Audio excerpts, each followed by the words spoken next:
Gold, trusted gold buyers. మీరు తాకట్టు పెట్టిన బంగారాన్ని విడిపించి ఈ రోజు ఉన్న మార్కెట్ ధరకు కొనబడను. నమస్కారం, హెల్త్ టాక్స్ విత్ విజిత కార్యక్రమానికి స్వాగతం.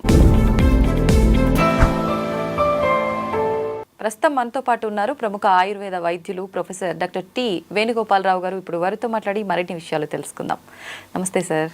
నమస్తే అమ్మ. సార్, చూస్తున్నాం డయాబెటీస్ అనేది చాలా పెద్ద సమస్యగా మారిపోతోంది రోజు రోజుకి. చిన్నపిల్లల నుంచి పెద్దవాళ్ళ వరకు రకరకాలుగా చూస్తున్నాం ఈ డయాబెటీస్ అనేది. కానీ ముఖ్యంగా డయాబెటీస్ ఉన్న వాళ్ళలో కాంప్లికేషన్స్ కూడా చాలా ఎక్కువగా ఉంటాయి. అందులో భాగంగా తీసుకుంటే కాన్స్టిపేషన్, మలబద్ధక సమస్య ప్రత్యేకించి డయాబెటీస్ వాళ్ళలో చాలా ఎక్కువగా ఉంటుంది. దీనికి కారణం ఏంటి? దీని నుంచి బయటపడాలి అంటే ఎటువంటి విధానాలు ఆచరించవచ్చు అంటారు? ధన్వంతరి నమః. ముఖ్యంగా డయాబెటిక్ పేషెంట్స్లో మీరు అన్నట్టు కాంప్లికేషన్స్ రకరకాలుగా ఉంటాయి. అవును సార్. వాటిల్లో క్రానిక్ డయాబెటిక్స్ అంటే షుగర్ వచ్చి ఒక 10 సంవత్సరాలు దాటిన పేషెంట్స్ మనం క్రానిక్ డయాబెటిక్స్ లాగా భావించవచ్చు. దీర్ఘకాలంగా డయాబెటీస్తో బాధపడే వాళ్ళు. అటువంటి వాళ్ళలో 100లో 60% మందికి మలబద్ధత సమస్య అనేది ఒక కాంప్లికేషన్ లాగా ఉంటుందన్నమాట. ఆల్మోస్ట్ హాఫ్కి పైన ఈ సమస్య ఉంటుంది. కాకపోతే ఏంటంటే చాలా మంది దీనికి ఏదో రకరకాల చిట్కాలు, గృహ వైద్యాలని, చిన్న చిన్న రెమెడీస్ అని, లేదంటే ఏదో చూర్ణాలని, లేకపోతే ఇంకేదో టాబ్లెట్స్ అని రకరకాలుగా వాడుతుంటారు. కానీ ఆయుర్వేద పరంగా ఈ సమస్యకి ఒక స్పెసిఫిక్గా కొన్ని రెమెడీస్, కొన్ని మనకి మూలికలు ఆయుర్వేదంలో ఉన్నాయన్నమాట. సో ఆ సమస్యకు తగిన విధంగా మనము మందు వాడితే ఈ సమస్య నుంచి బయటపడవచ్చు. ఇది ఎలా ఉంటుందంటే మీకు చిన్న ఎగ్జాంపుల్ చెప్తాను.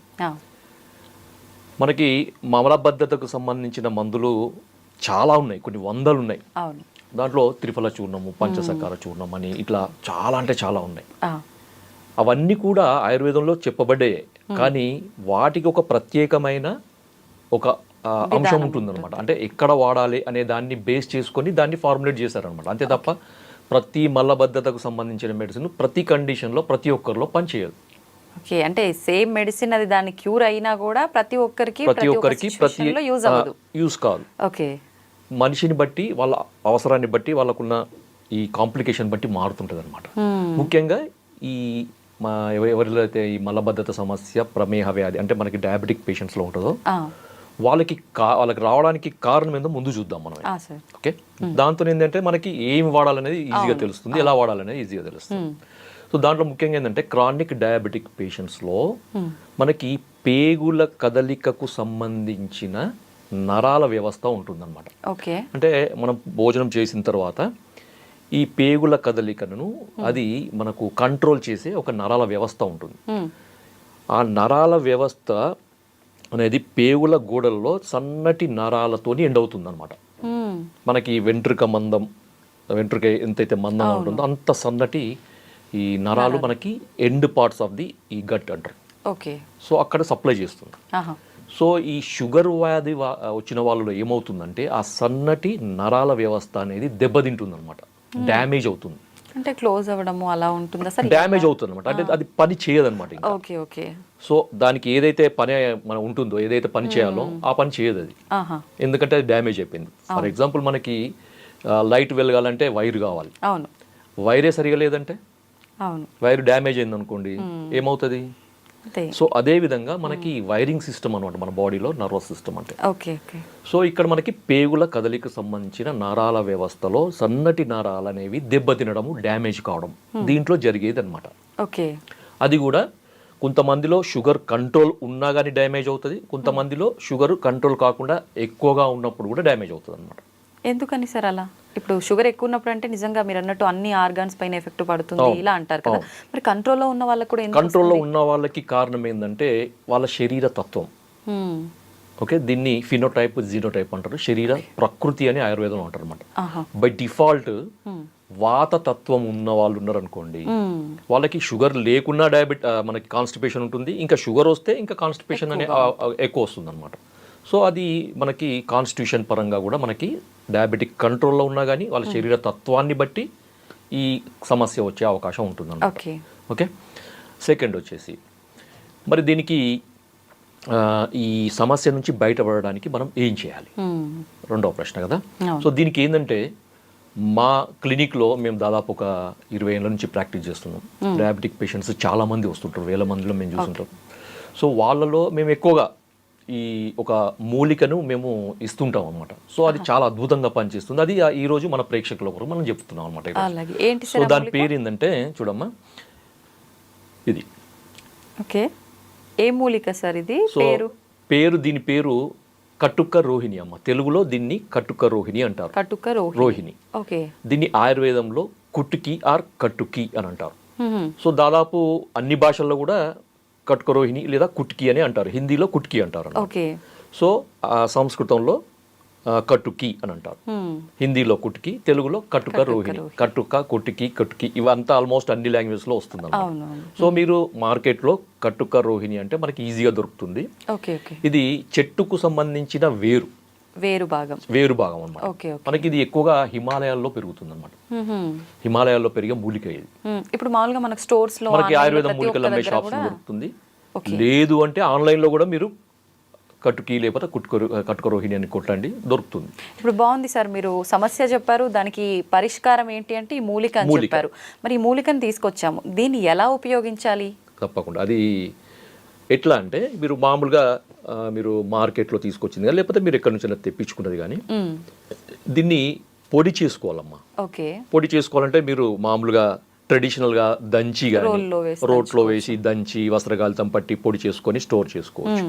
లేదు మాకు అది చేత కాదు, మా దగ్గర లేదు అంటే మీరు డైరెక్ట్ మిక్సీలో వేసి మీరు పొడి చేసుకొని వస్త్రగాలితం చేసుకొని సన్నటి పొడి చేసుకొని మీరు స్టోర్ చేసుకో. లేదు పొడి రూపంలో దొరకదా? అదే అంటున్నాయి. ఇప్పుడు ఈ రెండు కూడా మాకు వీలు కాదు అంటే డైరెక్ట్ మీరు పొడి రూపంలో దొరుకుతుంది మీకు, అది తెప్పించుకోవచ్చు.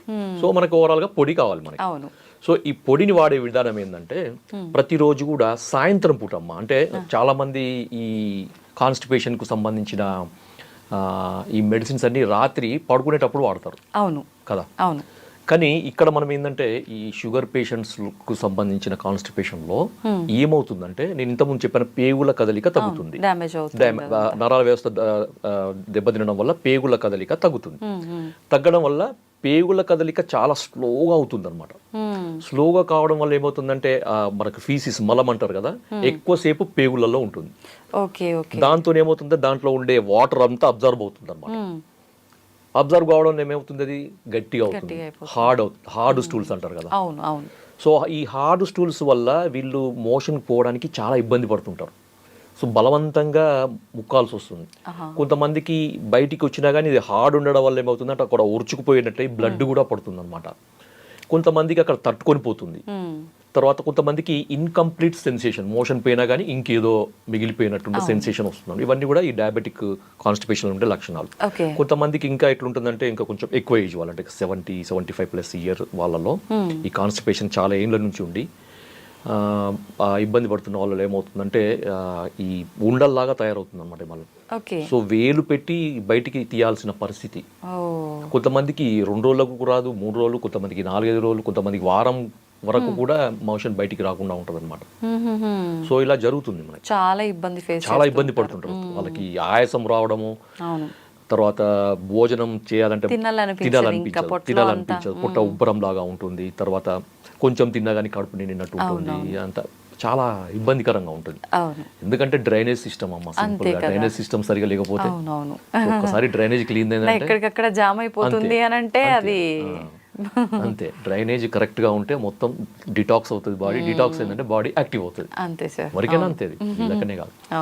సో ఇక్కడ కుట్టికి ఏం చేస్తుందంటే ఈ కటుక రోహిణి నేను చెప్పాను కదా, దీన్ని వాడే విధానం ఏంటంటే సాయంత్రం పూట వాడాలి. ఉదాహరణకి లంచ్ ఒక 2 o'clock చేస్తారు, డిన్నర్ ఒక 7 o'clock చేస్తారు అంటే మీరు తీసుకోవాల్సింది ఒక 4 to 5 మధ్యలో తీసుకోండి. డిన్నర్ కి 2 గంటల ముందు, లంచ్ కి 2 గంటల తర్వాత, ఈ మధ్యలో తీసుకోవాలన్నమాట. సో దీన్ని ఒక టీ స్పూన్ పొడిని ఒక 1/2 కప్పు గోరువెచ్చని నీళ్ళలో కలిపేసి తాగాలి, అంతే. కానీ చాలా మంది ఇబ్బంది పడేది ఏంటంటే ఇది చాలా చేదుగా ఉంటుందమ్మా, చాలా చేదుగా ఉంటుంది.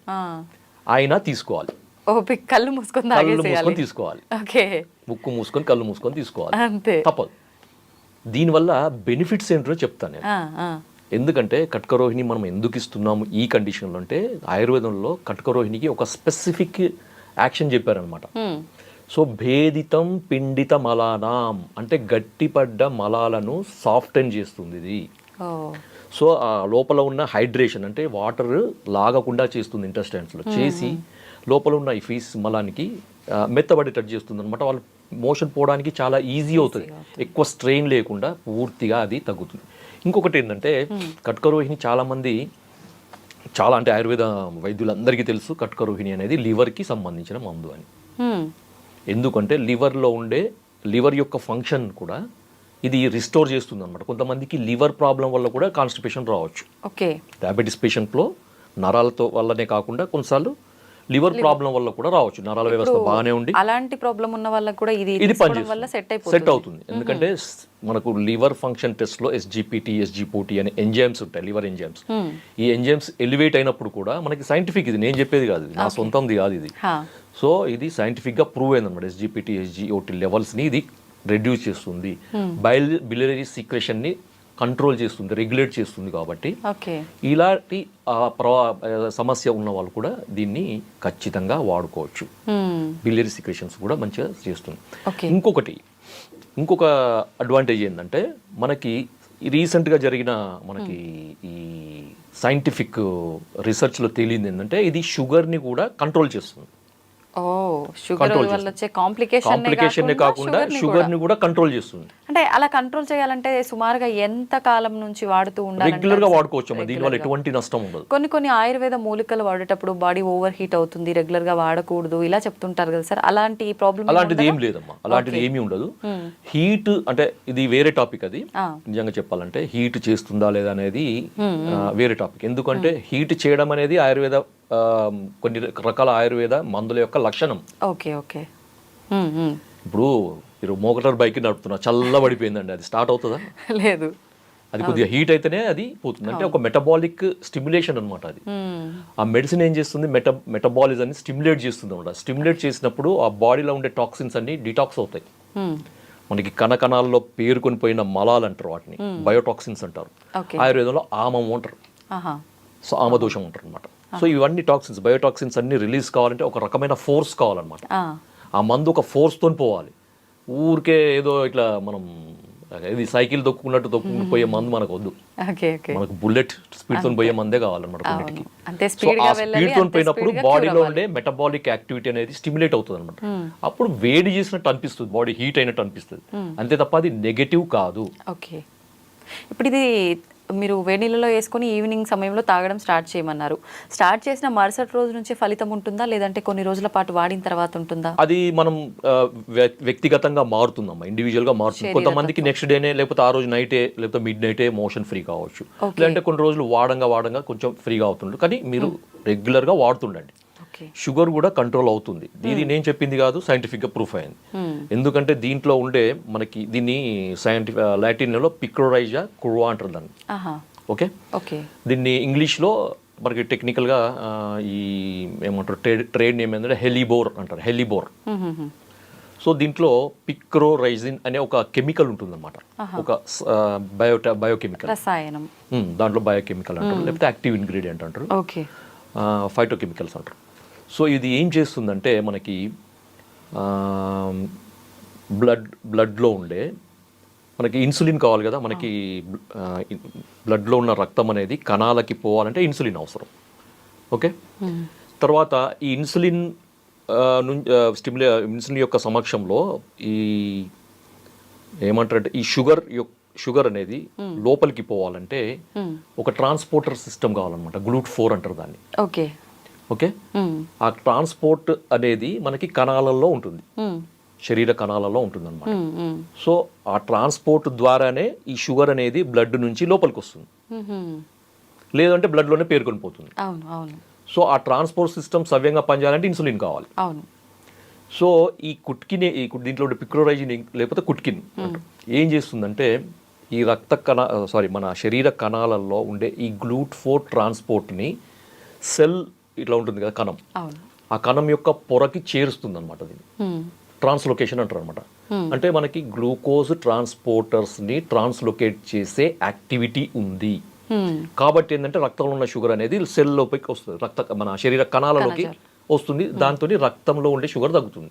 ఓకే ఓకే, అర్థమైందా? ఈ రకంగా డయాబెటీస్ కూడా ఈ కంట్రోల్ రకంగా మనకి 2 రకాల బెనిఫిట్స్. అవునవును. కొంతమందికి షుగర్ కంట్రోల్ లేకపోవడం వల్ల నరాలు డ్యామేజ్ అయ్యి కాన్స్టిపేషన్ రావచ్చు. అలాంటి వాళ్ళకి షుగర్ తగ్గిస్తుంది, కాన్స్టిపేషన్ రిలీవ్ చేస్తుంది, సేమ్ టైం రెండు తగ్గిస్తుంది. లేదు మీకు షుగర్, మీకు కాన్స్టిపేషన్ లేదు, కొంతమందికి డౌట్, ఇప్పుడు వీడియో చూసే వాళ్ళకి చాలా డౌట్లు వస్తాయి నాకు తెలిసి. అవును.